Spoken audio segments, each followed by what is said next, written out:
அதிகாரம் 19. உன் தேவனாகிய கர்த்தர் உனக்கு கொடுக்கும் தேசத்தின் ஜாதிகளை உன் தேவனாகிய கர்த்தர் வேறற்று போக பண்ணுவதனால் நீ அவர்கள் தேசத்தை சுதந்தரித்துக் கொண்டு அவர்கள் பட்டணங்களிலும் அவர்கள் வீடுகளிலும் குடியேறும்போது நீ உன் தேவனாகிய கர்த்தர் உனக்கு சுதந்தரிக்க கொடுக்கும் உன் தேசத்தின் நடுவிலே உனக்காக 3 பட்டணங்களை பிரித்து வைக்க கடவாய். கொலை செய்தவன் எவனும் அங்கே ஓடிப்போகும்படி உன் தேவனாகிய கர்த்தர் உன்னை சுதந்தரிக்க பண்ண போகிற உன் தேசத்தின் எல்லையை நீ 3 பங்காக பகுத்து அதற்கு வழியை உண்டு பண்ண கடவாய். கொலை செய்து அங்கே ஓடிப்போய் உயிரோடு இருக்கத்தக்கவன் யாரென்றால் தான் முன்னே பகைத்திராத பிறனொருவனை மனதறியாமல் கொன்றவன் தானே.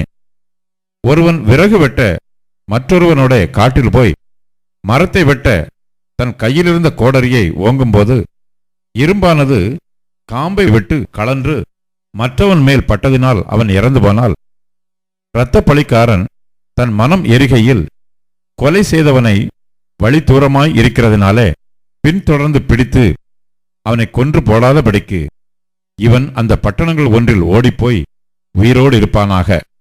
இவன் அவனை முன்னே பகைக்காதபடியினால் இவன் மேல் சாவுக்கான குற்றம் சுமரவில்லை. இது நிமித்தம் 3 பட்டணங்களை உனக்காக பிரித்து வைக்க கடவாய் என்று நான் உனக்கு கட்டளையிடுகிறேன்.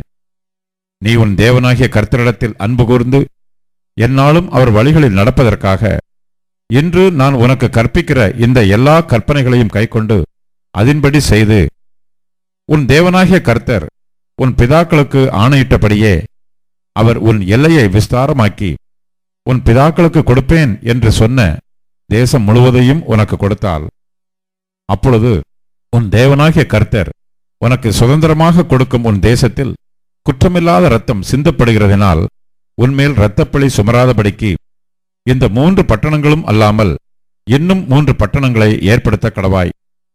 ஒருவன் பிறனொருவனை பகைத்து அவனுக்கு பதிவிருந்து அவனுக்கு விரோதமாய் எழும்பி அவன் சாகும்படி அவனை அடித்து இந்த பட்டணங்களில் ஒன்றில் ஓடிப்போய் இருப்பானாகில் அந்த பட்டணத்தின் மூப்பர்கள் ஆள் அனுப்பி அங்கே இருந்து அவனை கொண்டு வரும்படி செய்து அவன் சாகும்படிக்கு அவனை இரத்தப்பழி வாங்குகிறவன் கையில் ஒப்புக் கொடுக்க கடவர்கள்.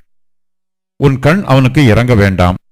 குற்றமில்லாத இரத்தப்பழியை இஸ்ரவேலை விட்டு விலக்க கடவாய். அப்பொழுது நீ நன்றாயிருப்பாய்.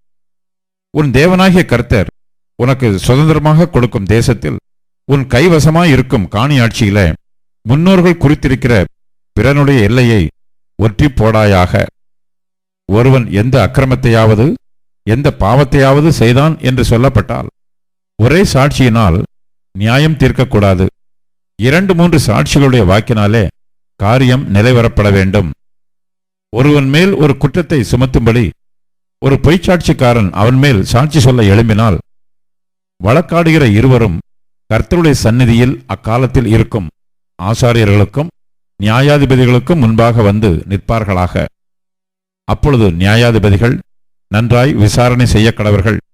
சாட்சி கள்ளச்சாட்சி என்றும் தன் சகோதரன் மேல் அபாண்டமாய் குற்றம் சாட்டினான் என்றும் கண்டால் அவன் தன் சகோதரனுக்கு செய்ய நினைத்தபடியே அவனுக்கு செய்ய கடவீர்கள்.